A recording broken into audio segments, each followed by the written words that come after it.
వల్లీదేవిని వివాహం చేసుకోవాలని సుబ్రహ్మణ్యేశ్వర స్వామి ఎంతో ప్రయత్నించారు. కానీ వల్లీదేవి ఎప్పుడు సుబ్రహ్మణ్యుడితో మాట్లాడేది కాదు. ఆమె ఒక గిరిజన నాయకుడు, అంటే అరణ్య ప్రాంతంలో ఉండేటటువంటి శబరులు బోయవాళ్ల రాజు యొక్క కుమార్తెగా అవతారం తీసుకుని వచ్చింది. ఈయనేమో దేవసైన్యానికి అంతటికీ అధ్యక్షుడు, మెరుపు తీగలా ఉండేవాడు. ఈయన వస్తే ఆవిడ చూసేది కాదు, వెళ్ళిపోయేది. బాబాయ్ అంతంత పెద్దవాళ్ళు మనకెందుకని వెళ్ళిపోయేది. సుబ్రహ్మణ్యుడికి ఆవిడ్ని వివాహం చేసుకుందామని కోరిక. అసలు మాట్లాడదామంటే మాటే మాట్లాడదు. ఎలా? అన్నయ్యని అడిగాడు. అన్నయ్య ఎలా అన్నయ్య, అసలు నాతో మాట్లాడదు, వల్లీదేవిని వివాహం చేసుకోవాలనుకుంటున్నాను అన్నయ్య అన్నాడు. విఘ్నేశ్వరుడు ఆలోచించి అన్నాడు, నీ కోరిక తీరేటట్టుగా నేను చేస్తాను, నన్ను పూజ చెయ్యాలి. ఒక్క నమస్కారం చేశాడు అన్నయ్యకి, ప్రదక్షిణం చేసి. నేనున్నాను కదరా, నువ్వు వృద్ధ బ్రాహ్మణ రూపంలో వెళ్ళక్కడ నించో అన్నాడు.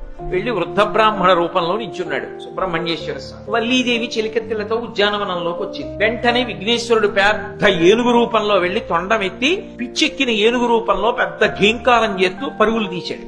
అయ్య బాబోయ్, పిచ్చెక్కిన ఏనుగు వచ్చేస్తోంది, ఎక్కడ చంపేస్తుందో అని వల్లీదేవి పరిగెత్తి వెళ్ళిపోతూ అటు ఇటు చెదిరిపోవడంలో చెలికెత్తెలందరూ రక్షించే వాళ్ళెవరని ఆలోచిస్తూ అక్కడ నిలబడిన వృద్ధ బ్రాహ్మణుణ్ణి ఓ తాతగారిని మనవరాలు పట్టుకున్నట్టు గట్టిగా కౌగిలించు. ఎప్పుడైతే వృద్ధ బ్రాహ్మణుణ్ణి కౌగిలించుకుందో విఘ్నేశ్వరుడు తన అవతారాన్ని అంతర్ధానం చేసి మాయమైపోయాడు.